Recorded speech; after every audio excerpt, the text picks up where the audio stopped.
السلام عليكم ورحمة الله وبركاته. بسم الله الرحمن الرحيم. الحمد لله رب العالمين، والصلاة والسلام على رسول الله وعلى آله وصحبه أجمعين. مقدمة الكتاب. يسولج تلق طلاتو مهيمنت ነው አላህን ኢስላምንና የነብዩ ሙሐመድ ሰለላሁ ዐለይሂ ወሰለም አስተምሮትን አለመረዳት ታላቅ ኪሳራ ውስጥ ይከታል። የሸር ሁሉ መጀመሪያ መሀይምነት ነው። አንድ ሰው እንደሚሞት ቀብር ውስጥ እንደሚገባ እዚህ ምድር ላይ ለሰራው ጌታው ዘንድ ያላስተርጓሚ ጥያቄ አለብኝ ሚዛን አለብኝ ብሎ እንዳይዘጋጅ የሚያደርገው የመጀመሪያው ጉዳይ መሀይምነት ነው። መሀይምነት ራስን በራስ የመግደል ያህል ነው፣ ወይም ራስን በራስ የማጥፋት ያክል ነው። መፍትሄው ከስር ከመሰረቱ ደረጃ በደረጃ ኢስላምን መማር ነው። ኢስላምን መማር አምልኮ ነው። ጌታችን አላህን ያለ እውቀት ልናመልከው በፍጹም አንችልም። እውቀትን መቅሰም ልንወድ ይገባናል።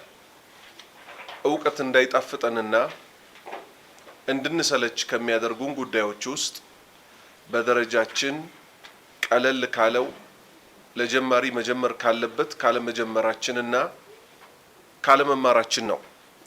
እዚህ ኪታብ ውስጥ በአላህ ፍቃድ 130 ሐዲሶች ይገኙበታል።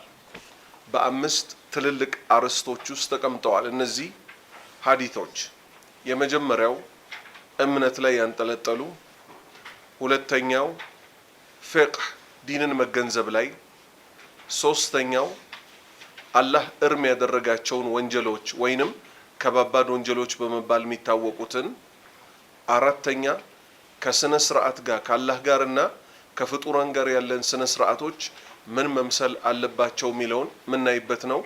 አምስተኛው አርዕስት ደግሞ በስሩ ምን ሐዲሶችን ይዞ መጥቷል? አላህን ከመውሳትና አላህን ከመለመን ጋር የተያያዙ ሐዲሶችን ይዘው መጥተዋል። ባላህ ፍቃድ ምን ጀምረው ኪታብ እነዚህን ትልልቅ አርዕስቶች ይዟል ማለት ነው። ኪታቡን ለመቅራት ከመጀመራችን በፊት ወደ ገጽ 3 ሂዱ። ገጽ 3 ላይ ምን ይላል? ኪታቡን ለመቅራት ከመጀመራችን በፊት አጭር ጥቆማ ይላል አይደል? ባላህ ፍቃድ ቀስ እያደረኩኝ በሚገባችሁ መልክ ነው ማስረዳችሁ። ማውራት አይቻልም። እርሳስና እስክርቢቶ ሳይዙ መቀመጥ አይቻልም። ኖታችሁን ላዩ ላይ እያንዳንዱን ሐዲስ እየወሰዳችሁ ብሎም 130ውም ሐዲስ እንዲተሐፈዝ እፈልጋለሁ።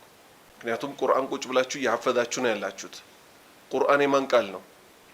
የአላህ ቃል ነው። የሸሪዓው ምንጭ ቁርአን ብቻ ነው አይደለም። የነብዩ ሰለላሁ ዐለይሂ ወሰለም ሐዲስም ምንድነው? የሸሪዓው ምንጭ ነው አይደለ? ስለዚህ ቁርአንና ሐዲስን ነው ጎን ለጎን እያሐፈዛችሁ ልትሄዱ የሚገባው። ስለዚህ ይሄን ከመጀመሪያው ጀምሮ ልብ ልትሉና መሃል ላይ ፈተና እንዳላውቃችሁ ልትዘጋጁ ይገባል። ኸይር። ከዚህ በታች ያሉትን ነጥቦች ተማሪዎችን የሚያስተምረው ኡስታዝ ለሚማሩት በደንብ ሊያብራራላቸው ይገባል ይላል። ምክንያቱም እናንተ ዛሬ የምትማሩት ምን ልትሆኑ ነው? ነገ ባላህ ፍቃድ ለሰዎች ልታስተምሩ አይደል? ስለዚህ ነገ አስተማሪ በምትሆኑበት ጊዜ ምንን ማስገንዘብ ይጠበቅባችኋል ለተማሪዎቻችሁ? አንደኛ ኢስላምና ህይወትን መገንዘብ። ኢስላምና ምን መገንዘብ? ህይወትን መገንዘብ። ዛሬ ህይወት ሰዎች እየተጫወቱባት ነው፣ ነገ እንደሚጠየቁባት ስለማያውቁ ኢስላም ህይወት ነው በራሱ። ህይወታችንን ልንመራም የሚገባው በእስልምና ሃይማኖታችን ነው። የመጀመሪያ ነጥብ እዚህ ምድር ላይ የመጣ ነው አላህን በብቸኝነት ለማምለክና ለፈተናም ጭምር ነው። እስቲ ማስረጃ አምጡ። እያንዳንዱ ንግግራችን ምን ይፈልጋል? ማስረጃ ይፈልጋል አይደል? እዚህ ምድር ላይ የመጣ ነው አላህን በብቸኝነት ለማምለክ ነው። ማስረጃው ምንድነው? ወማ ኸለቅቱል ጂነ ወልኢንሰ ኢላ ሊያዕቡዱን፣ የሰውንም ልጅ ሆነ ጂኖችን አልፈጠርኳቸውም እኔም በብቸኝነት እንዲያመልኩኝ እንዲገዙኝ እንጂ። አንድ። ሁለተኛ ለፈተናም ነው የተፈጠርነው አለ። ለምን አይነት ፈተና? ፈተናውን እንደርስበታለን። ለፈተና እንደተፈጠርን ማስረጃችን ምንድነው?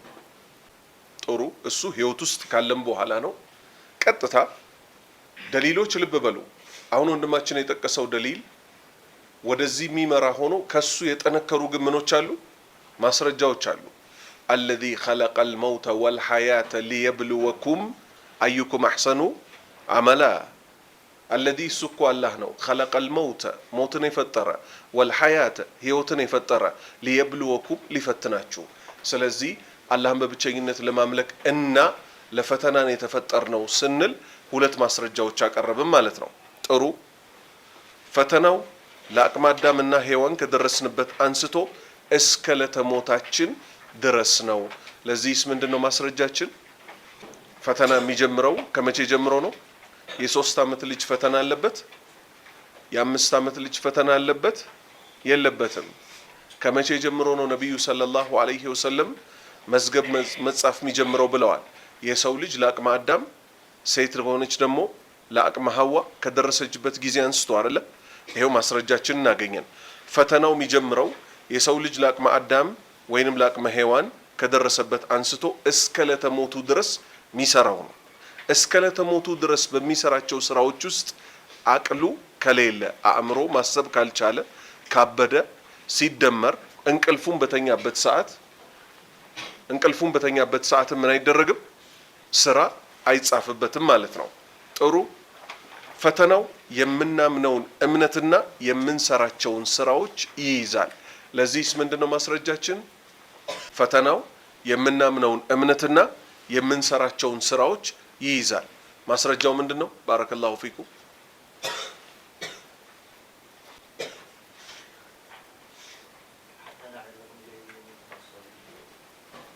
እሺ ፊት ለፊታችሁ እታች ያሉት ሱራዎች ላይ ብዙ ማስረጃዎች አሉላችሁ። ወልዐስር ኢነል ኢንሳነ ለፊ ኹስር በወቅት ምላለው የሰው ልጆች ሁሉ ክስረት ላይ ናቸው። ኢለ ለዚነ አመኑ እነዚያ ያመኑት ከዛስ ወአሚሉ አሷሊሃት መልካሞችን የሰሩት። ስለዚህ የሰው ልጆች ጠቅላላ ኪሳራ ላይ ናቸው እነማን ሲቀሩ? ትክክለኛ እምነትንና መልካም ስራዎችን ሰርተው ጌታቸውን የተገናኙ ሰዎች ሲቀሩ። ባረከላሁ ፊኩም። ከዛም ያመነውን እምነት ይዘን ያሰራነውን ስራ ይዘን ለማንም የማይቀረው ሞት በእኛ ላይ ምን ይሆናል? ይረጋገጣል። ቀናችን በደረሰ ጊዜ ኢዛ ጃአ አጀሉን ላ የስተእኺሩነ ሰዓተን ወላ የስተቅዲሙን የአላህ ውሳኔ ነብሳችን የምትወጣበት ቀን ስትደርስ ወደፊትም የለም ወደ ኋላም የለም። ከዛ በኋላ ወዴት እንሄዳለን? እዚህ ዓለም ላይ ማመንና መስራት ተጠብቆብናል። የሚቀጥለው ዓለም ላይ ግን ምን አለ? ደሞዝ አለ። ስለዚህ ከዛም ለማንም የማይቀረው ሞት ይመጣል። ከሱስ ቀጥሎ ሁሉም ሰው እዚህ ምድር ላይ በሰራው የሚቀጥለው ዓለም ላይ ይጠየቃል። ምን ሰራህ ተብሎ ምን አመንክ? ምን ሰራህ? ከዛስ ይመረመራል። እያንዳንዷ የሰራናት ስራ ምርመራ ይደረግላታል። ከዛስ ሂሳብ ይሰጣል። ፈሪቁን ፊል ጀነቲ ወፈሪቁን ፊስ ሰዒር። ይሄ የምን ውጤት ነው? የስራችን ከሂሳብ በኋላ የተሰጠን ውጤት ነው። ግማሾች ወደ ጀነት፣ ግማሾች ወዴት? ወደ እሳት። አላህ ከጀነት ሰዎች ይበለን፣ ከእሳት ይጠብቀን። በሂሳቡ መሰረት ወይ ጀነት ይገባል ወይ እሳት ላይ ይወረወራል። ጥሩ ታላቁ ጸጋ ምንድነው? ታላቁ ጸጋ ከእሳት ተጠብቆ ጀነት መግባት። ማስረጃ ቁርአን አፍዛችኋል አይደል? ማስረጃ ፈመን ዙህዚሃ አን ናሪ ወኡድኺለ አልጀነተ ፈቀድ ፋዝ። ታላቁ ድል ማለት ምን ማለት ነው? ከእሳት ተጠብቆ ጀነት መግባት። ማስረጃው ምንድነው? ፈመን ዙህዚሃ የተራቀ ሰው፣ አን ናሪ ከጀሃነም እሳት የተራቀ ሰው፣ ወኡድኺለ አልጀነተ ጀነትም የተገባ ሰው፣ ጀነት እንዲገባ የተደረገ ሰው፣ ፈቀድ በእርግጥ ፋዝ የእድሎችን ሁሉ እድል የተጎናጸፈው ይሄ ግለሰብ ነው። ጥሩ ታላቁ ቅጣት እሳት መግባት ነው። አላህ ይጠብቀንና ኢነሁ መን ዩሽሪክ ቢላህ ፈቀድ ሐረመ አላሁ ዐለይሂ አልጀነ ወመእዋሁ ናር ወማ ሊዛሊሚነ ሚን አንሷር። እነሆ ጀነትን እኮ በአጋሪያን ላይ አላህ እርም አደረጋት። ሽርክ ሰርተው የሞቱ ሰዎች ዘላለም ዓለም መኖሪያቸው የት ነው? እሳት ነው። ለበደለኞችም ረዳት የላቸውም ማለት። ስለዚህ ይህን ሁሉ ከተነጋገርን በኋላ ወሳኙ ጥያቄ መጣ። ከኛ ምን ይጠበቃል? ከኛ ምን ይጠበቃል? ለሚቀጥለው ዓለም መዘጋጀት።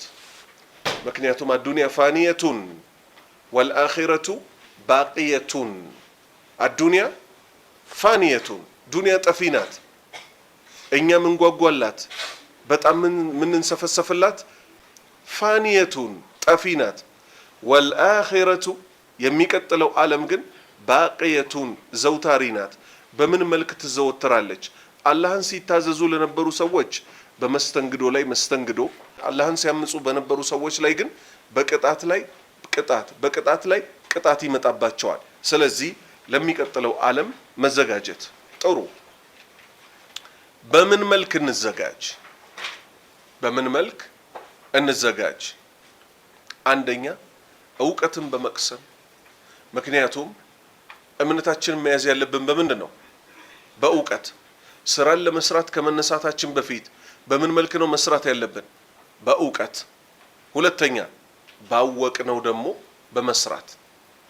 ሱረቱል ፋቲሃ ላይ አላሁ ስብሓነሁ ወተዓላ ብለን እንድንለምነው እንዲህ ሲል ጠቆመን። ቁሉ በሉ እህዲነ ሲራጠል ሙስተቂም ሲራጠል ለዚነ አንዐምተ ዐለይሂም ገይሪል መግዱቢ ዐለይሂም ወለዷሊን አሚን። ይኸው ሶስት ጭፍራዎች ተጠቀሱ። እህዲና ምራን፣ አሲራጥ መንገድን፣ አልሙስተቂም ቀጥ ያለውን። የትኛው ነው ያ ቀጥ ያለው መንገድ? እነማንስ ናቸው በዛ ቀጥ ባለው መንገድ ተጉዘው አንተ የወደድካቸው? ሲራጥ አለዚነ አንዐምተ ዐለይሂም ማለት አለዚነ ጀመዑ በይነ ዒልሚ ናፊዕ ወልዐመሉ አሷሊሕ፣ ጠቃሚ እውቀትንና መልካም ስራዎችን አጣምረው የያዙ ናቸው። እነማን ናቸው? ወመን ዩጢዕ ላህ ወረሱለ ፈኡላኢከ መዐ አለዚነ አንዐመ አላሁ ዐለይሂም ሚነ ነቢይነ ወስዲቂነ ወሹሃዳኢ ወሷሊሒን ወሐሱነ ኡላኢከ ረፊቃ። አላህና መልእክተኛውን የታዘዙ ሰዎች እኮ መዐ አለዚነ ይሆናሉ እኮ እነሱ ከነማን ጋር? አነቢይን ከነቢያት ጋር፣ ወስዲቂን ከእውነት ባዮች ጋር፣ ወሹሃዳ ከሰማዕታት ጋር፣ ወሷሊሒን ከደጋጎቹ ጋር ይሆናሉ። ስለዚህ እነሱ ደግሞ እነማን ናቸው? ጠቃሚ እውቀትንና መልካም ስራዎችን አቆራኝተው የያዙ ናቸው። አሁን ሁለት አካላት ከዚህ በኋላ ሊጠቀሱ ነው። ገይሪ ማለት ምን ማለት ነው? አላህ ሆይ እባክህን አታድርገን ከነማን? አልመግዱብ የተቆጣህባቸው፣ ዐለይሂም በነሱ ላይ። መንሁም ማ ሁወ ሲፈቱሁም? አለዚነ ዐረፉል ሐቀ ወተረኩል ዐመል። ሐቅን አወቁት፣ ነገር ግን በሐቁ ከመስራት ይልቅ ምን አሉ? ሰሚዕና ወአሰይና፣ ሰምተናል ሐቁን አምፀናል አሉ። ስለዚህ እውቀትን አውቆ ካልሰራበት አንድ ሰው እነዚህን ሰዎች ይመሳሰላል። እነማንን? ሁሙል የሁድ፣ አላህ ይጠብቀን የሁዳዎችን። ሶስተኛዎቹ ሰዎች ደግሞ አላህን ከነሱ አታድርገን ያልነው እነማንን ነው? ሳያውቁ ምንም እውቀት ሳይዙ አላህን ሊገዙት ብድግ ብለው ተነሱ። አላህ ይጠብቀንና እነማን ናቸው እነሱ? አዷሊን፣ ጠማማዎች ተብለው የተጠሩት ያለ እውቀት ሚሰሩት። መንሁ ሁሙ ነሷራ። ስለዚህ ያለ እውቀት አላህን መገዛት አይቻልም። ካወቁ በኋላ ደግሞ ባወቁት እውቀት አለመስራትም አይቻልም። ስለዚህ ትክክለኛዋ ምንድናት? ጠቃሚ እውቀትን ከመልካም ስራ ጋር አቆራኝቶ መያዝ። አሁን ወደ አንደኛ ነጥባችን እንገባለን። የኪታቡ ሙቀዲማ ወይንም የነዚህ የ130 ሐዲስ የምትባለዋ ኪታብ 10 መግቢያ ነጥቦችን ይዛለች። ምን ብለናል? በምን መልኩ እንዘጋጅ ስንል አንደኛ እውቀትን በመቅሰም፣ ሁለተኛ ባወቅነው በመስራት አይደል? እሺ፣ አንደኛ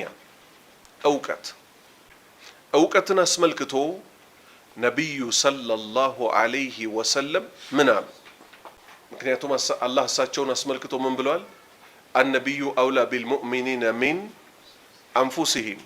ይህ እኔ የላኩት መልእክተኛ ነቢዩ ሙሐመድ ሰለላሁ ዐለይሂ ወሰለም ለአማኞች እኮ ከነብሳቸው በላይ የሚያስብላቸው እሱ ነው አለ። እሳቸው ለእኛ አስበው ምን ሚል ምክር ሰጡን? እውቀትን አስመልክቶ ወአን አቢ ሁረይረተ ረዲየላሁ ዐንሁ አነ ረሱለላሂ ሰለላሁ ዐለይሂ ወሰለም ቃል መን ሰለከ ጠሪቀን የልተሚሱ ፊሂ ዒልመን ሰሀለላሁ ለሁ ቢሂ ጠሪቀን ኢለል ጀነ ረዋሁ ሙስሊም። ይህም ሐዲት ይተሐፈዝ። ሐዲቶቹን ከዚህ በኋላ ማነሳቸውን 130 ውስጥም ይኑሩ አይኑሩ ሐፍዞ መያዝ ግድ ነው። አን አቢ ሁረይረተ አባ ሁረይራ ከተባለው ሶሃባ ረዲየላሁ ዐንሁ አላህ መልካም ስራውን ይውደድለትና አንድ ሶሃባ ለብቻው ሲጠቀስ ረዲየላሁ ዐንሁ እንላለን። አላህ መልካም ስራውን ይውደድለት። ሁለት ሶሃባዎች አብረው ከተጠቀሱ ለምሳሌ አን አብደላህ ኢብኒ ዑመራ ካልን አብደላህም ሶሃባ ነው፣ ዑመርም ሶሃባ ነው። አባትና ልጅ ሁለቱም ሶሃባ ሆነው ከመጡ አባትና ልጅም ሆኑ አልሆኑ ሁለት ሶሃባዎች አንድ ላይ ከተጠሩ ረዲየላሁ ዐንሁማ ብለን ሁለት አድርገን እንጠራለን። ከሁለት በላይ ከሆኑ ረዲየላሁ ዐንሁም ብለን እንቆማለን። ትርጉሙ ግን ምንድን ነው? ለአንድም ሆነ ለሁለትም ሆነ ለሶስትም ሆነ ከሶስትም በላይ ሆነ አላህ መልካም ስራቸውን ይውደድላቸው ማለት ነው። ሴት ከሆነች ሶሃባዋ ለምሳሌ አን አኢሸተ ረዲየላሁ ዐንሃ አላህ መልካም ስራዋን ይውደድላትና ባረከላሁ ፊኩም። ስለዚህ ከአባ ሁረይራ ተይዞ አላህ መልካም ስራቸውን ይውደድላቸው አነ ረሱለላህ የአላህ መልእክተኛ ሰለላሁ ዐለይሂ ወሰለም ማለት የአላህ ሰላትና ሰላም በእርሳቸው ላይ ይሁንና ቃል እንዲህ አሉ። መን ሰለከ ሱሉክ ማለት ምን ማለት ነው? መግባት መራመድ። መን ሰለከ የገባ ሰው፣ ጠሪቀን መንገድን የገባ ሰው። አንድ ሰው ለንግድ መንገድ ሊገባ ይችላል፣ ለስፖርት መንገድ ሊገባ ይችላል፣ ለመሳሰሉት። የተፈለገው እዚህ ጋር ምንድን ነው? መን ሰለከ የገባ ሰው፣ ጠሪቀን መንገድን የገባ ሰው የልተሚሱ የሚፈልግበት ሲሆን ዋና ንያው በውስጡ የቋጠረው አላማው ምንድን ነው? የልተሚሱ የሚፈልግበት ሲሆን ፊሂ መንገድ ውስጥ በመግባቱ ዒልመን እውቀትን ፈልጎበት ከገባ። ይኸው እናንተ ከቤተሰባችሁ ለ2 ዓመት ተለይታችሁ መጣችኋል። ማንም ሰው ቤተሰቡ ጋር የሚፈልገው ምግብ እየቀረበለት ሲበላ የነበረ፣ የፈለገው ሰዓት ላይ ሲተኛ የነበረ፣ በፈለገው ሰዓት ሲነሳ ዘመድ ቤት ሲፈልግ ቲቪ ሲፈልግ ስልክ ሲነካካ የነበረ 40 የሚሆን ተማሪ ከቤተሰቡ ተለይቶ ለ2 ዓመት እዚህ ብርድ ሰፈር በሳምንት አንዴ ብቻ ስጋ እየተበላ የተቀረው በመድረሳው ፕሮግራም እንጂ በእናንተ ፕሮግራም ሳይሆን ከሌሊቱ 10 ሰዓት እየተቀሰቀሳችሁ ማታ ከምሽቱ 3 ሰዓት ተኩል እየተተኛ ከቀኑ 5 ሰዓት ተኩል ላይ ተኝታችሁ እንቅልፋችሁ መጣም አልመጣም ተኙ ትባላላችሁ ተገዳችሁ። ከዛስ ዙሁር ሲደርስ ተቀስቅሳችሁ ምን ፈልጋችሁ መጣችሁ ነው ጥያቄው። ንያችሁን ካሳመራችሁ የጌታችንን ቃል ለማሐፈዝ በሱም ለመስራት የነብዩን ሐዲስ ተምረን በሱም ከነብሳችን ላይ መሀይምነትን አስወግደን ከሰዎች ላይ ለወደፊቱ ባላህ ፍቃድ መሀይምነትን ለማስወገድ በሚል በንጹህ ንያ ከመጣችሁ ምን ያጋጥማችኋል? ነብዩ ምን አሉ ሰለላሁ ዐለይሂ ወሰለም? መን ሰለከ የገባ ሰው፣ ጠሪቀን መንገድን የገባ ሰው፣ የልተሚሱ የሚፈልግበት ሲሆን ፊሂ መንገድ ውስጥ በመግባቱ ዒልመን እውቀትን ፈልጎ እኮ ከገባ ሰሀለላህ አላህ ለሱ ሳህል ያደርግለታል። ሳህል ማለት ምን ማለት ነው? ገር። ሳህል ማለት ገር፣ ምቹ። ሰሀለላሁ ለሁ ለዚህ ለግለሰቡ እኮ አላህ ምን ያደርግለታል? ገር ያደርግለታል። ምንን ገር ያደርግለታል? ቢሂ በዚች በጉዞ ሰበብና ምክንያት ጠሪቀን መንገድን ኢለል ጀና ወደ ጀነት የሚያደርሰውን መንገድ አላህ ገር ያደርግለታል። አላህን የሚያውቁ ሰዎችና የማያውቁ ሰዎች እኩል ናቸው? አይደሉም። አላህን የሚያውቁት ሰዎች የሚያስለቅሰው ቦታ ሲደርሱ አይናቸው ያነባል። በማንባታቸው ሰበብ ነቢዩ ሰለላሁ ዐለይሂ ወሰለም እንዳሉት አንድ ባሪያ አላህን ፈርቶ አያለቅስም አሉ።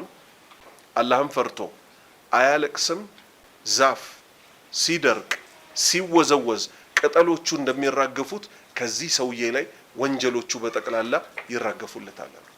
ስለዚህ የሚያውቁና የማያውቁ ሰዎች ይለያሉ። ለእውቀት ትኩረት እንስጥ።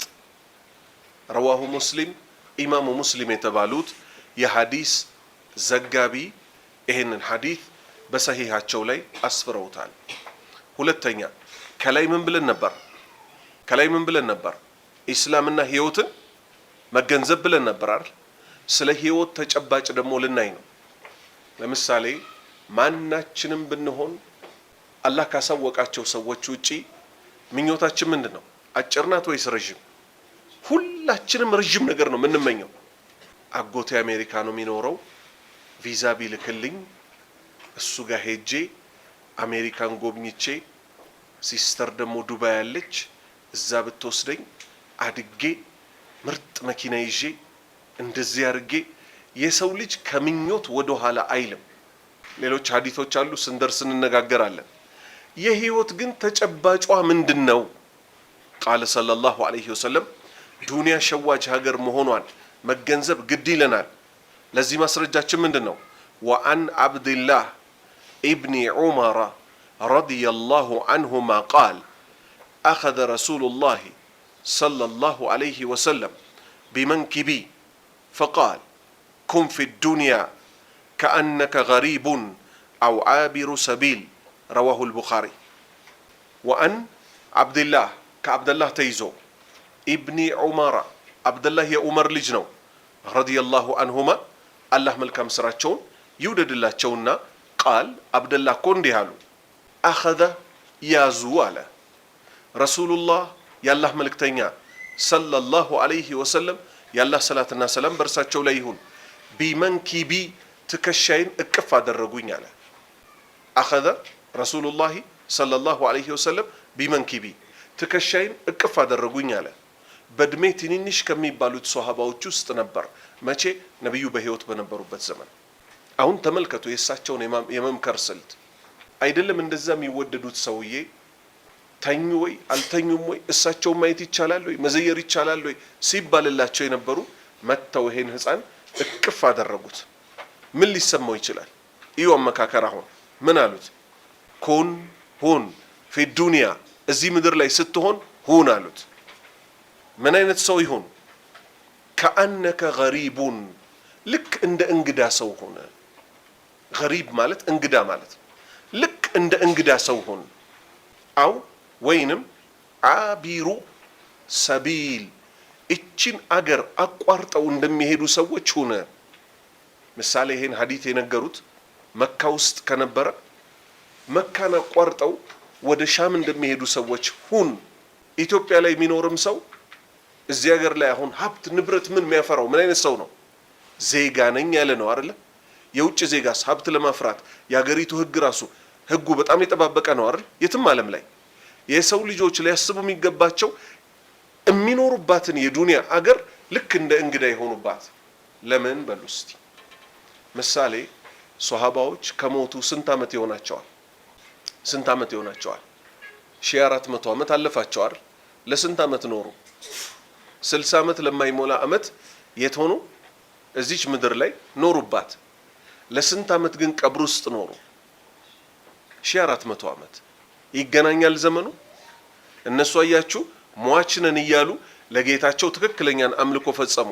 እስከ ዛሬ ዋለ ድረስ የነሱ ስም አትጠራም።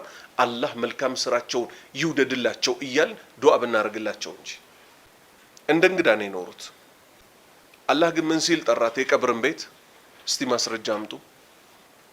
ምን ሲል ጠራት የቀብርን ቤት?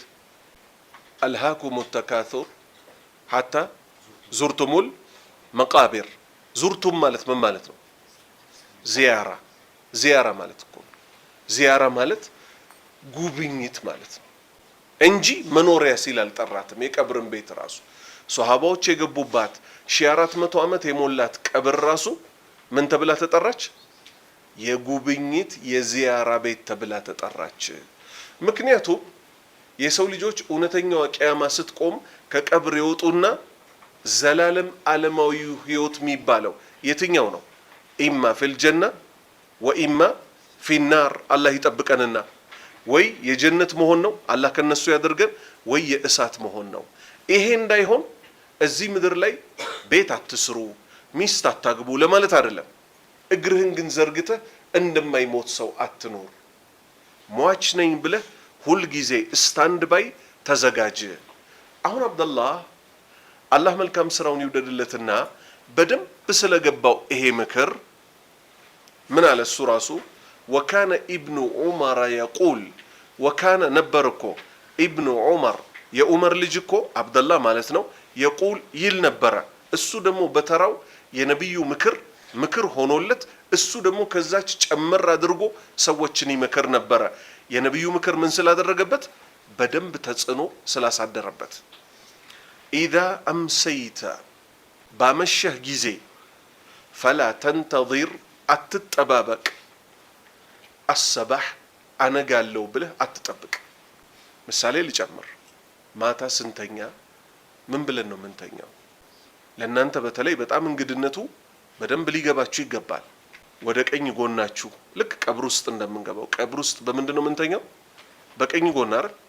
ቢስሚከ ረቢ ወضعቱ ጀንቢ ወቢከ አርፈዑ ኢን አምሰክተ ነፍሲ ፈርሐምሃ ወኢን አርሰልተሃ ፈሕፈዝሃ ቢማ ተሕፈዙ ብሂ ዒባደከ አሷሊሒን። ትርጉም ልክ ሰው ቀብር ውስጥ እንደሚገባው እቺ ቀኝ እጃችንን ጉንጫችን ላይ አድርገን በቀኝ በኩል ቢስሚከ ረቢ ጌታዬ ሆይ ባንተ ስም፣ ወضعቱ ጀንቢ ጎኔን አሳረፍኩኝ፣ ወቢከ አርፈዑ ባንተም ስም ብቻ እኮ ነው ከተኛችበት ማስነሳት። ኢን አምሰክተ ነፍሲ በተኛሁበት በዛው ነፍሴን ከወሰድካት። ኢን አምሰክተ ነፍሲ ኢን አምሰክተ ከያዝክ ነፍሲ በተኛሁበት ነፍሴን በዛው ከያዝካት ፈርሐምሃ እዘንላት። ወደ ቤተሰቦቼ ላልገናኝ እችላለሁ። ባል ከሚስቱ ጋር ሲተኛ ሚስቴ እኮ ጧት ላታገኘኝ ትችላለች። ልጆቼ ላያገኙኝ ይችላሉ። በተኛሁበት ነፍሴ ሊያዝ ይችላል። ነገር ግን ወኢን አርሰልተሃ አዝነህልኝ አንዲት ቀን ቻንስ ሰጥተኸኝ፣ አንድ ቀን ነው እየተሰጠነ ያለው በየቀኑ። ያቺ ቀን ስትደርስ ግን ይቆማል ነገሩ። መቼ? እድሜያችን የተወሰነበት። ወኢን አርሰልተሃ አዝነህልኝ አንድ ቀን ስራ ጭማሪ እንድሰራ ከፈቀድክልኝና ነፍሴን መልሰህ ከመለስክልኝ ፈሕፈዝሃ ጠብቅልኝ ነፍሴን ቢማ ተሕፈዙ ብሂ በምትጠብቅበት ዒባደከ ሷሊሒን የደጋግ ባሪያዎችህን ነፍስ በምትጠብቅበት የኔንም ነፍስ ጠብቅልኝ። ይሄው የአብደላህ ኢብኑ ዑመርን ምክር እዚህ ጋር አምጥተን ድጋሚ እንሰካው። ምን አሉ እሳቸው? አላህ መልካም ስራቸውን ይውደድላቸው። ኢን አምሰይተ ካመሸ ፈላ ተንተዚር አትጠባበቅ፣ አሰባህ አነጋለው ብለህ እንዳትጠብቅ። ወኢዛ አስባሕተ ካነጋህ ደግሞ ፈላ ተንተዚር አትጠባበቅ፣ አልመሳእ አመሻለሁ ብለህ እንዳትጠብቅ። ወኹዝ ያዝ ሚን ሲሐቲከ በጤነኝነትህ ዘመን ሊመረዲክ ምትታመምበት ዘመን ይመጣልና እድሜ እዚህ ዱንያ ላይ አላህ ሰጥቶ እድሜህ ከረዘመ ወኹዝ ያዝ መቼ? ሚን ሲሐቲከ በጤንነትህ ጊዜ ሊመረዲክ ለምትታመምበት ጊዜ ማካካሻ የሚሆኑ ስራዎችን ዛሬ በጤንነትህ ስራ። ወሚን ሐያቲከ በህይወት ዘመንህ ደግሞ ስራ ለመቼ? ሊመውቲክ ከሞት በኋላ ለሚያጋጥምህ ዓለም ለእውነተኛው ዓለም ለዛ ቀን ተዘጋጅለት። እዚህ ድረስ ግልጽ ነው ለሁላችሁም ያልገባችሁ ቦታ ወደፊት ከመሄዳችን በፊት ያልገባችሁ ቦታ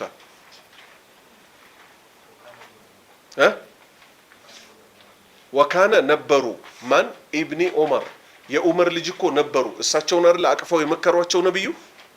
የነብዩ ምክር ሰለላሁ ዐለይሂ ወሰለም ተጽዕኖ ስላደረሰባቸው ወካነ ኢብኑ ዑመር የቁል የዑመር ልጅ አብደላ ደግሞ ይሉ ነበር ለሌሎች ሰዎች ምን ብለው ወኢዛ አምሰይተ ባመሸህ ጊዜ ፈላ ተንተዚር አሰባህ አነጋለሁ ብለህ እንዳትገምት ወኢዛ አስበሕተ ባነጋህ ጊዜ ፈላ ተንተዚር አትጠብቅ አልመሳ አመሻለሁ ብለህ አትጠብቅ የቀኑ ምሽት ክፍለ ጊዜ ሳትደርስ ልትሞት ትችላለህ በምትኖርበት ጊዜ ግን ምን አድርግ ወኹድ ያዝ ምን ሲሐቲከ በጤንነት ዘመን ለምን ሊመረዲክ ታመህ ቤት ምትቀርበት ጊዜ ያለና ለዛ ጊዜ የሚሆን አምልኮ ዛሬ ፈጽም ወሚን ሐያቲከ በህይወት ዘመንህ ሊሞቲክ ለሞትህ የሚሆንህን ስራ ከሞት በኋላ ላለው ህይወትህ የሚጠቅምህን ስራ ዛሬ ስራ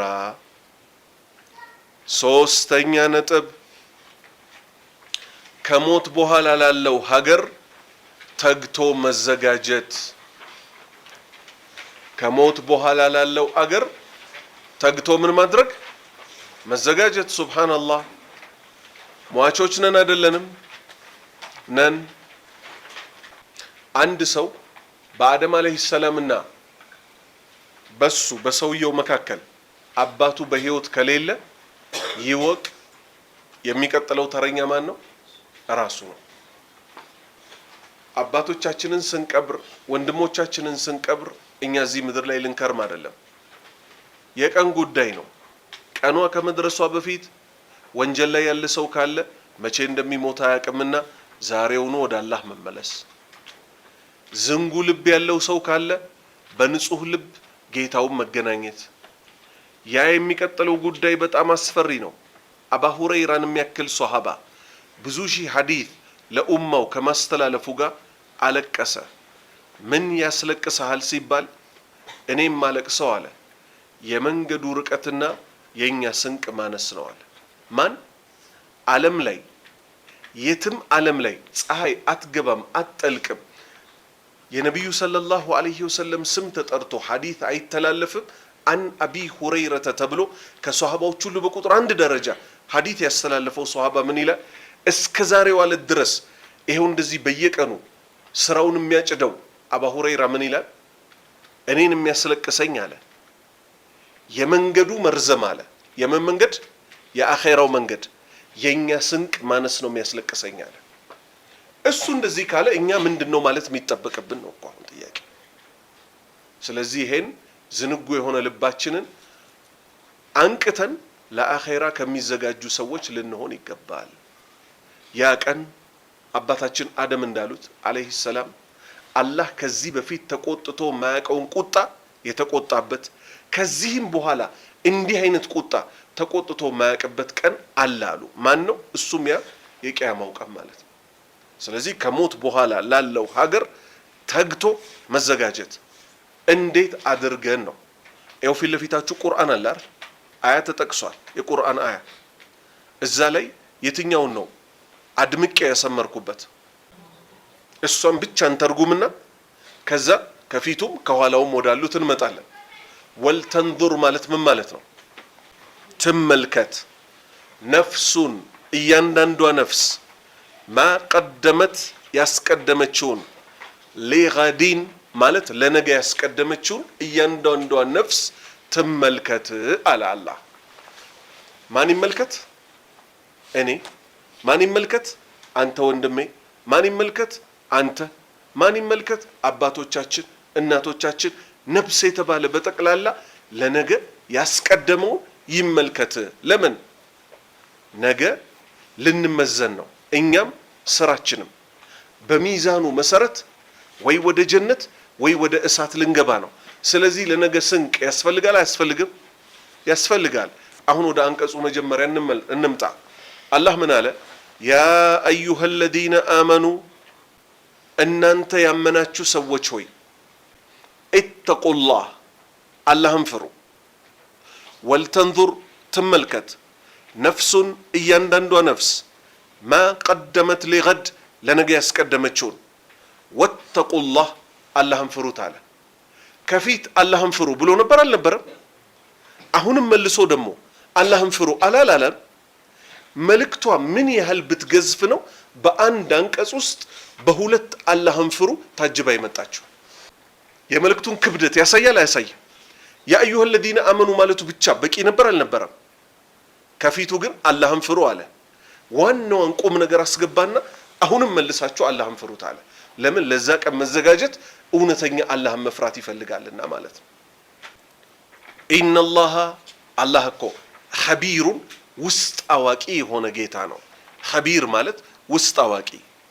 ቢማ ተዕመሉን እዚህ ምድር ላይ በምትሰሩት ስራ እኮ ጌታ አላሁ ሱብሓነሁ ወተዓላ ንያችሁን ካላጠራችሁ ለሚቀጥለው አገር በአግባቡ ካልተዘጋጃችሁ እኮ ውስጣችሁ መርምሮ ሂሳብ ይሰጣችኋል። ሂሳባችሁ እንዳይከስር እባካችሁ ተጠንቀቁ ባሪያዎቼ ሆይ ሲል አላህ ቀድሞ አስጠነቀቀ። ስለዚህ ይሄ አንቀጽ ቀጥታ የማስረጃችን ነው። ለሚቀጥለው አገር ስንቅ ይዘን መሄድ እንዳለብንና ስንቃችንን ማብዛት እንዳለብን። ስንቁ የሚበዛው ደግሞ አሰስገሰሱን በመሰብሰብ ነው አይደለም። ኢነላህ ጀሚሉን ዩሂቡ አልጀማል አሉ ነቢዩ ሰለላሁ ዐለይሂ ወሰለም። አላህ ውብ ነው፣ ውብ ነገርን እንጂ አይቀበልም አሉ። ስለዚህ ለአላህ አጥርቶ መስራት፣ ነቢዩ ሰለላሁ ዐለይሂ ወሰለም ባሳዩት መንገድ ብቻና ብቻ መስራት። ሁለተኛው አንቀጽ ግን ምን ይላል? ከዚሁ ነጥብ ጋር በተያያዘ አንብቡት እስቲ። አሁንም ደምቆ የተሰመረው ምኑ ነው? ወተቁ የውመን ቱርጃዑነ ፊሂ ኢለላህ። አላሁ አክበር። ያ እናታችን ሆድ ውስጥ የተንከባከበን ጌታ ምን ሲል መከረን? መጣችሁ እዚህ ምድር ላይ ስራ እንድትሰሩ ሁሉን ነገር አመቻቸው። መብላት መጠጣት የእናንተ ጭንቀት እንዳይሆን ኸለቀ ለኩም ማ ፊል አርዲ ጀሚአን በምድር ያለውን በጠቅላላ እኮ ለእናንተ ፈጠረላችሁ አገራላችሁ። እናንተን ግን ለምን ፈጠራችሁ? ወማ ኸለቅቱል ጂነ ወልኢንሰ ኢላ ሊያዕቡዱን። የሰውንም ልጅ ሆነ ጂኖችን እኮ አልፈጠርኳቸውም እኔም በብቸኝነት እንዲያመልኩኝና እንዲገዙኝ ቢሆን እንጂ። ከዛ ምን አለ? ወተቁ አለ ፍሩ፣ የውመን ቀንን ፍሩ፣ ቱርጃዑን ምትመለሱበትን፣ ፊሂ በዛ ቀን ውስጥ ኢለላህ ወደ ጌታችሁ አላሁ ሱብሓነሁ ወተዓላ ራቁታችሁን በባዶ እግር ሳትገረዙ በእናንተና በሱ መካከል አንድም አስተርጓሚ ሳይደረግላችሁ አሉ ነቢዩ ሰለላሁ ዐለይሂ ወሰለም። ለብቻ እዚህ ምድር ላይ የሰራችሁትን እያንዳንዱን ነገር ይጠይቃል አሉ። አላህ ምን አለ?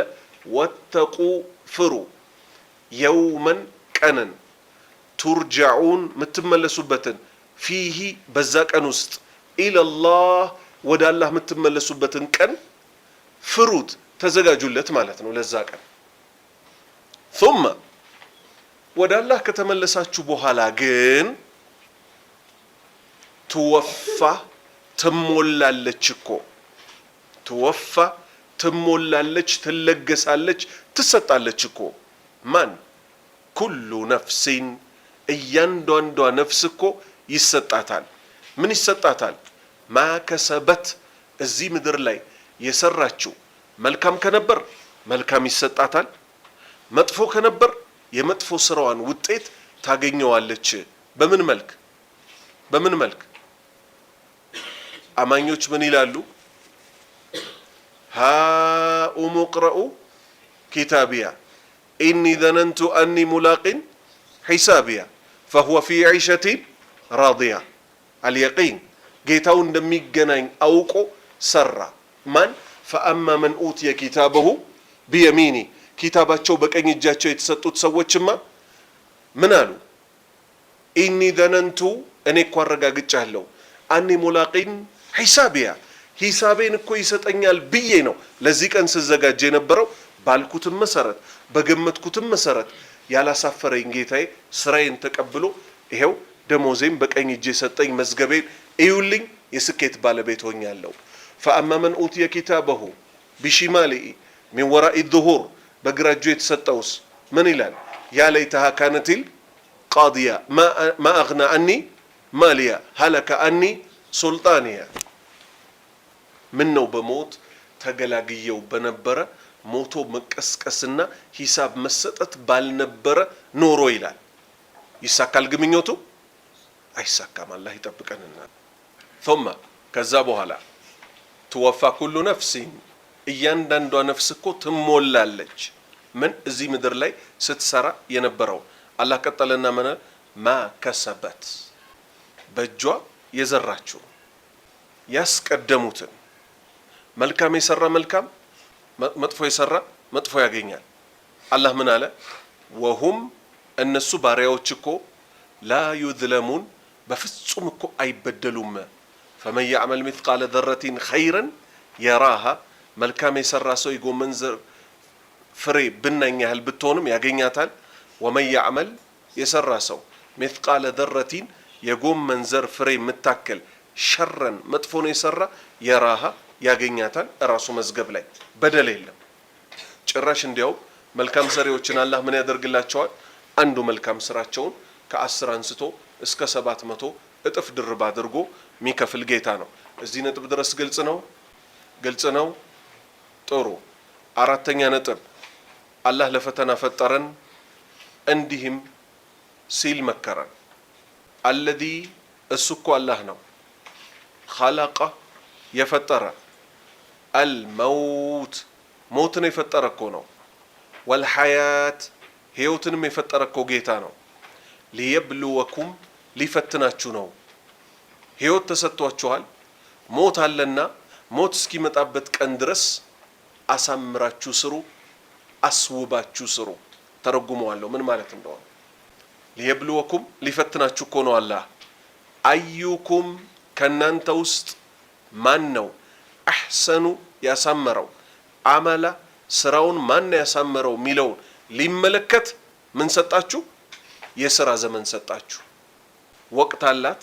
በዛች እድሜ ውስጥ ምን ማድረግ ይተበቃል መስራት وهو እሱ አላህ እኮ العزيز አሸናፊ ነው الغفور ምህረተ ብዙ ነው አብዛኛዎቹ የቁርአን አንቀጾች መጨረሻቸው ምንድነው ያላህ ስሞች ናቸው አይደል አሁን ልብ በሉ ይሄ ዝም ብሎ እዚህ ጋር አልዓዚዝ አልገፉር የሚል ዝም ብሎ ያለ ምክንያት አልመጣም እናንተ የሰው ልጆች ሆይ በአግባቡ ህይወታችሁን ከተጠቀማችሁ ጥሩ አለበለዚያ ግን በወንጀል ላይ በጉልበት በአመጽ ላይ ብትሄዱ والله غالب على امره በጉዳዩ ላይ እኮ አሸናፊ እሱ ነው العزيز القهار አሸናፊ ማን ነው እሱ ነው ወንጀላችሁ ግን የፈለገውን ያህል ቢበዛ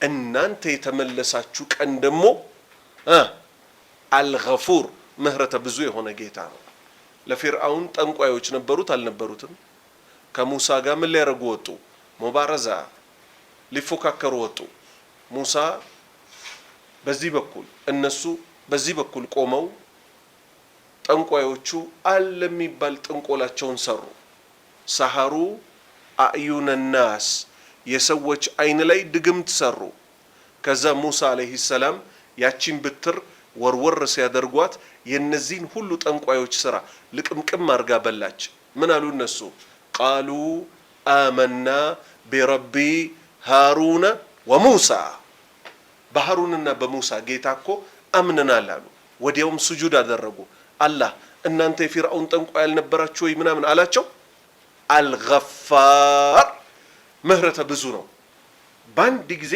ሲሰሩ የነበረውን በረፋድ ጊዜ ውስጥ ገለበጠው ታሪካቸው ጭራሽ ፊርዓውን ምን እስኪላቸው ድረስ እግርና እጃችሁን በተቃራኒው እቆርጠዋለሁ አላቸው እነሱ ምን አሉት ላ ضير አሉት ምንም ችግር የለም ኢና ኢላ ረቢና ለሙንቀሊቡን እኛ ወደ ጌታችን ተመላሾች ነን ስለዚህ እነዚህ አንቀጾች ላይ መጨረሻ ላይ የሚመጡት የአላህ ስሞች ትርጉም አላቸው እንመለስ ወደ አንቀጹ ፉደይል ኢብኑ ዒያድ የተባሉ ግለሰብ ይሄንን አንቀጽ ምን ብለው ተረጎሙት الذي الله እኮ خلق الموت موتን የፈጠረ ነው والحياة ህይወትን የፈጠረ ነው ليبلوكم ሊፈትናችሁ አዩኩም ከናንተ ውስጥ ማን ነው አህሰኑ አመላ ሚለውን ለሁለት ተረጎሙት አይ አስወቡሁ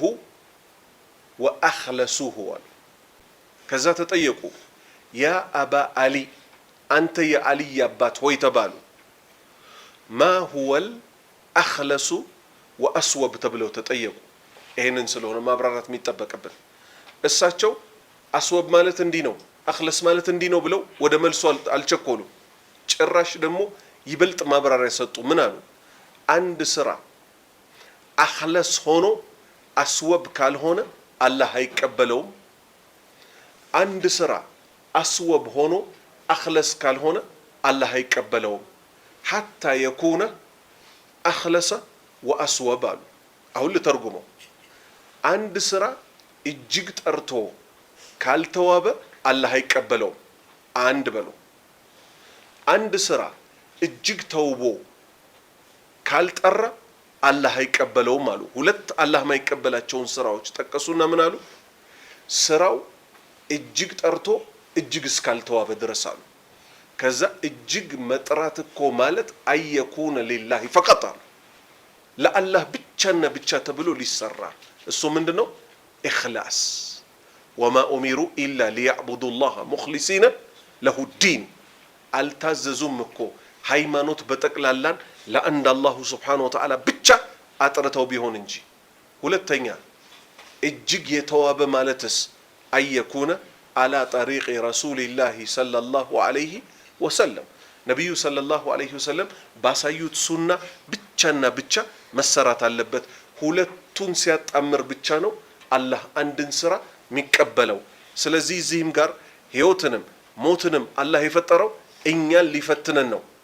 ከናንተ ውስጥ ማን ነው ምን የሚያደርገው ለአላህ ብሎ የሚሰራው? ከናንተ ውስጥ ማን ነው ለአላህ ብሎ የሚሰራትን ስራ ሲሰራ ነቢዩ ሰለላሁ ዐለይሂ ወሰለም ባሳዩት ሱና ብቻና ብቻ የሚሰራው ማን ነው? ወህወ እሱ አላህ እኮ አልዓዚዝ አልመለስ ላሉ አስቸጋሪ ባሪያዎች ሲቀጣቸው እኮ ወላ የኻፉ ዑቅባሃ አላህ ሲቀጣ ማንንም እኮ የሚፈራ ጌታ አይደለም። ከዛስ አልገፉር ምህረተ ብዙ የሆነም ጌታ ነው። ጥሩ አምስተኛ ነጥብ ኢንሻአላህ በዚህ እናቆማለን። ኢስላምን መገንዘብ ትልቅ ጸጋ ነው። የሚከተለውን ግጥም ልብን በል ይላል።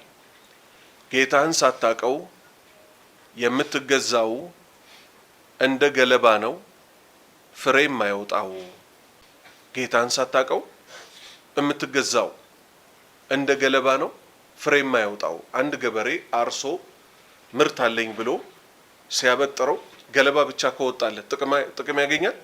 አያገኝም። ልክ እንደዚህ ነገ አላህ ዘንድ መልካም እምነትና ስራዎችን ይዘን መገናኘት እንዳለብን ተነግሮናል። ሰውየው እምነቱን አበላሽቶ 50 ጊዜ ጎንበስ ቀና ሲል ኖሯል እዚህ ምድር ላይ። አላህ ዘንድ ሲደርስ ጥቅም አለው? የለውም። በል እንዲያውም እሳት ይቀምሳል። የነቢዩን ሱና ሳይከተል እኔ እንደሚመስለኝ እያለ ሲሰራ የኖረ ሰው ነው። ይህ ሰው አላህ ዘንድ ሂሳብ ይኖረዋል? በፍጹም አይኖረውም። ስለዚህ ልንጠነቀቅ ይገባል። ስራችን አላህ ማይቀበለው ከሆነ ልንለፋ በፍጹም አይገባንም። ምክንያቱም ከስራ በላይ ከባዱ ምንድነው? ለአላህ ብሎ አጥርቶ መስራት እና የነቢዩን ሰለላሁ ዐለይሂ ወሰለም ሱና ገጥሞ መስራት ነው። የአላህ መልእክተኛ ሰለላሁ ዐለይሂ ወሰለም እንዲህ ብለዋል። አን ሙዓዊየተ ረዲየላሁ ዐንሁ የቁል ሰሚዕቱ ነቢየ ሰለላሁ ዐለይሂ ወሰለም የቁል መን ዩሪድላሁ ቢሂ ኸይረን ዩፈቂህሁ ፊዲን ሙተፈቁን ዐለይህ። ወአን ሙዓዊያ ከሙዓዊያ ተይዞ ረዲየላሁ ዐንሁ አላህ መልካም ስራቸውን ይውደድላቸው የቁል ሙዓዊያ እኮ እንዲህ አሉ። ሰሚዕቱ ሰምቻለሁ፣ አነቢየ ነቢዩን ሰምቻለሁ ሰለላሁ ዐለይሂ ወሰለም የአላህ ሰላትና ሰላም በእርሳቸው ላይ ይሁን የቁል ሲሉ እኮ ሰምቻለሁ። መን ዩሪድላሁ ቢሂ ኸይረን አላህ ለሱ ለዚህ ግለሰብ መልካም የሻለት ከሆነ እኮ ዩፈቂህሁ ያስገነዝበዋል፣ ፊዲኒ በሃይማኖቱ ጉዳይ ግንዛቤውን ያሰፋለታል። ኢንሻአላህ ምሳሌዎች አሉን ቦታ ቦታው ላይ ስንደርስ ምናነሳቸው። ሙተፈቁን ተስማምተዋል እኮ ዐለይሂ ይህን ሐዲስ በመዘገብ ላይ ማንና ማን ተስማምተው ዘግበውታል? ቡኻሪ የተባሉት ሙሐዲስና ሙስሊም የተባሉት ሙሐዲስ ሁለቱም ሰሂሃቸው ላይ ይሄን ሐዲት አስፈረውታል። እሺ ኢስላም ሲገባን የሚያስለቅሰው ያስለቅሰናል። እስቲ የሚከተለውን ልብ የሚነካ ተፍሲር ኢብን ከሲር እንዴት እንዳመጡት እኔ ኢብን ከሲር ረሂመሁላህ ራሱን የቻለ ተፍሲር ኢብን ከሲር የሚባል ኢብን ከሲር ያዘጋጁት የቁርአን ትርጉም የሚባል የቁርአን ተፍሲር አለ። እሳቸው ረበና ጌታችን ሆይ ተቀበል ሚና ከኛ ተቀበል ኢነከ አንተ እኮ አላህ አሰሚዕ ሰሚ ሆንክ ጌታ ነህ፣ አልዓሊም አዋቂ ሆንክ ጌታ ነህ የሚለውን አንቀጽ ሲተረጉሙ ምን አሉ? ፈሁማ አሉ። ማን? አባትና ልጅ። እቺን ዱዓ ያደረጓት ማንና ማን ናቸው? ኢብራሂምና ኢስማኤል። መቼ? ካዕባን እየሰሩ በነበረበት ሰዓት ካዕባን እየገነቡ አይደለ? ኢብን ከሲር ምን አሉ? ፈሁማ አባትና ልጅ እኮ ፊ አመሊን በስራ ላይ እኮ ናቸው፣ ሷሊሒን መልካም ስራ እኮ ነው እየሰሩ ያሉት። ወሁማ ነገር ግን እነሱ አባትና ልጅ እኮ የስአላኒ ይለምናሉ፣ አላህ ተዓላ የላቀውን አላህ እኮ ይለምኑታል።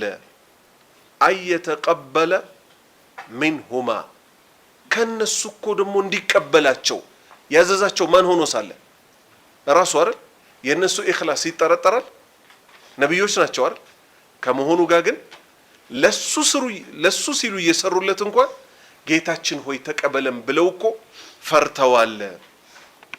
ከማረዋ ተዘግቦ እንደመጣው አሉ ኢብን ከሲር ኢብኑ አቢ ሐቲም من حديث محمد ابن يزيد ابن خنيث المكي كتبالو سو بسند بتزجبو عن وهيب يتبالو قلسب ابن الورد يورد لج بمبال ميتاوقو أنه السكو قرأ أنببا من نببا وإذ يرفع إبراهيم القواعم የቤቱን ሙሶሶ የካዕባን ሙሶሶ ምን ባደረጉ ጊዜ ባቋቋሙ ጊዜ ሚነል በይቲ ከአላህ ቤት ከመካ ካለው ከሐረም ወኢስማኤሉ ልጃቸውም ኢስማኤል እንዲሁ አባቱን ስራ እየረዳ በጋራ በሚሰሩ ወቅት እኮ ምን አሉ ሁለቱም? ረበና ጌታችን ሆይ ተቀበል ሚና ከኛ ተቀበል አሉ። ثم يبكي ከዛም አለቀሰ። ማን ያለቀሰው? ውሃይብ። ለምን አለቀሰ? ይሄው ያ ኸሊለ አርረሕማን የአርረሕማን ፍጹም ወዳጅ የሆንከው ሆይ አለ። ኢብራሂምን እኮ ነው። ተርፈዑ ታቆማለህን? ቀዋኢመ በይቲ ረሕማን የአርረሕማንን የአላህን ቤት ሙሶሶዎች እያቋቋምክ ባለበት ሰዓት ወአንተ ደሞ አንተ ሙሽፊቁን ትፈራለህን? አላ የተቀበለ ሚንክ አላህ ከኔ ላይ ቀበለኝ ይችላል ብለ ትፈራለህን? እንግዲህ ያስለቀሳቸው ይሄ ነው። ልብ በሉ። ይሄን ዱዓኛ ብዙ ጊዜ ብለነው እናውቃለን አናውቅም? ሰላት ላይ፣ ረመዳን ላይ ረበና ተቀበል ሚና ኢነከ አንተ ሰሚዑል ዓሊም ወቱብ ዓለይና ኢነከ አንተ ተዋቡ ረሂም። እኚህ ሰው ግን ዲኑ ስለገባቸው የት ሄዱ? ዱዓውን ለመጀመሪያ ጊዜ ያለው ሰው ጋር ሄዱ። ማን ነው እሱ? ኢብራሂም። ከማን ጋር? ከልጁ ከኢስማኤል ጋር። አላህ አዞኝ እዚች ቦታ ላይ የአላህን ቤት እንድሰራ እኮ አላህ አዞኛል፣ ልጄ ሆይ ትረዳኛለህ ሆይ ብለው ኢስማኤልን ሲጠይቁት ልጅ ምን አለ? አወረዳሃለሁ። እንግዲህ ባላህ ትዕዛዝ የአላህን ቤት እየሰሩ እነሱ ግን ምን ሆኑ? ፈሩ። ምንን ፈሩ? አላህ ባይቀበልንስ ብለው። ከዛ ኢብን ከሲር ቀጠሉ ምን አሉ? ወሃዛ ይህ እኮ ከማ ሐከ አላሁ ተዓላ አላህ እንደነገረን እኮ ነው። አን ሓሊል ሙእሚኒን የአማኞችን ባህሪ፣ አልሙኽሊሲን ስራቸውን ለአላህ ጥርት የሚያደርጉት እኮ ፊ ቀውሊሂ ተዓላ በዚህ በተከበረው ባላህ ቃል ላይ እኮ ስለ አላህን ፈሪ አማኞች እኮ እንዲህ ሲል ተናግሯል። ወለዚነ እነዚያ እኮ አማኞች ማለት ነው ዩእቱነ ይሰጣሉ። ማ አተው ከአላህ የተሰጡትን ገንዘብ እኮ እነሱ ደግሞ በተራቸው ይሰጣሉ። ወለዲነ እነዚህ አማኞች ዩእቱነ ይለግሳሉ እኮ ማ አተው ከአላህ የተሰጡትን አይ ማለትም አሉ ኢብን ከሲር ዩዕጡነ ይሰጣሉ ማ ኡዕጡ ከአላህ የተሰጡትን ሚነ ሰደቃቲ ከምጽዋት ወነፈቃቲ ለቤተሰቦቻቸው ደግሞ ሲጠየቁ ነፈቃ ማለት ምን ማለት ነው? ባል ለሚስቱ ለልጆቹ የሚያለብሰው የሚያበላው የሚያጠጣው እሱንም እኮ አላህ ከሰጣቸው የተጠየቁትን ይሰጣሉ። ወልቁሩባቲ ሌሎችንም ደግሞ እኮ ትርፍ ሰደቃዎች ይሰጣሉ ይለግሳሉ፣ ትርፍ የሆኑ ማለት ነው። ወቁሉቡሁም ይህ ሁሉ ከመሆኑ ጋር ግን ልቦቻቸው ወጂለቱን ይፈራሉ ደግሞ አይ ማለትም ኻኢፈቱን ፈሪዎች እኮ ናቸው ልቦቻቸው። አላ ዩተቀበለ ሚንሁም አላህ ይሄን ስራችንን ባይቀበለንስ ብለው ደግሞ ይፈራሉ። አማኝ የሚታወቀው በመፍራት ነው። በነገራችን ላይ እግሩን በመዘርጋት አይደለም። ያላህ ባሪያዎች ሆይ አሁን እናንተ እዚህ ለ2 ዓመት ቁጭ ብላችሁ ቁርአን ለማህፈዝ ይሄ መራባችሁን በብርድ ምናምን መጠበሳችሁን ደረታችሁን አስነፍቷችሁ ይሄን ሰርተናል ምናምን የሚል ነገር አይደለም። እውነተኛ ኢማን በጨመረ ቁጥር ምን ያደርጋል? ይሄን ሁሉ ንፋቴን ግን ገደል ቢከትብኝስ? ለምንድነው ግን እንደዚህ ብለን መንፈራው? ስንቶች እንዲህ ሰርተናል ብለው ደረታቸውን ነፍተው መንገድ ስለሳቱ እንጂ የኛ ጌታ ትንሿን ልፋት ማይቀበል ሳይሆን ቀርቶ አይደለም። ትንሿን ልፋታችንን የሚቀበል ጌታ ነው አይደል? አንድ በ10 አብዝቶ የሚቀበል ትንሿን ስራ በጣም ወዶ አብዝቶ የሚቀበል ጌታ ነው። ነገር ግን ደረትን ስትነፋ ሸይጣን ይጫወትብሃል። ለዚህም ሲባል አማኞች ሁል ጊዜ ጌታችን ሆይ ተቀብለህን ይሆን ሆይ አዝነህልን ይሆን ሆይ ምርህን ይሆን ሆይ እያሉ ሁሌ ይተናነሳሉ። ለአላህ ሲል የተናነሰን ደግሞ አላህ ራሱ ምን ያደርገዋል? ያ የክብር ቦታው ጀነተል ፊርደውስ የተባለው ላይ ከፍ አድርጎ የጀነት የመጨረሻውን የደረጃ ጥግ እዛ ውስጥ ያስገባዋል። ኸይር ስንቶቻችን ነን ይህንን ዱዓ የምናውቀው? አንድ ትርጉሙንስ የተረዳን ስንቶች ነን? ትርጉሙን ተረድተን ስንቶቻችን ነን አላህም በዚህ ዱዓ ዘውትር የምንለምነው? ዱዓውን ስለምን ፍራቻን ጭምር ጥሎብን ነውን? እንደማን? እንደ ውሃይብ እንደነ ኢብራሂም እንደ ሌሎች አማኞች ወይንስ اللهم تقبل منا انك انت السميع العليم وتب علينا انك انت التواب الرحيم እያል ልክ እቺ የሰገድናትን ሰላት የሰጠናትን ሰደቃ ብቻ ነው ወይስ ውስጡ ፍራቻ አዝሏል? ምክንያቱም ምን ነው የሚያስይዘው? ቀጥታ አንቀጹም ከተረዳ ነው ከኢብራሂም ጀምሮ ሌሎች ዲንን የተረዱ ሰዎች በምን መልክ ነው ይሄን ዱዓ የተቀበሉት? ፍራቻን ጭምር የሚያስይዝ ስለሆነ ነው። አላህ ይዘንልን፣ ሃይማኖቱን ያስገንዝበን። ኢንሻአላሁ ተዓላ ከስድስተኛው ነጥብ እናነሳለን። መቼ? የሚቀጥለው ማክሰኞ አላህ ካደረሰን። ኢንሻአላህ ሰኞ ከደረስ ሱረቱል ፈጅርን ደግሞ በአላህ ፍቃድ እናያለን። ስለዚህ አንዷ ቀን ተፍሲር እናይባታለን፣ አንዷ ቀን እቺን ኪታብ እናያለን።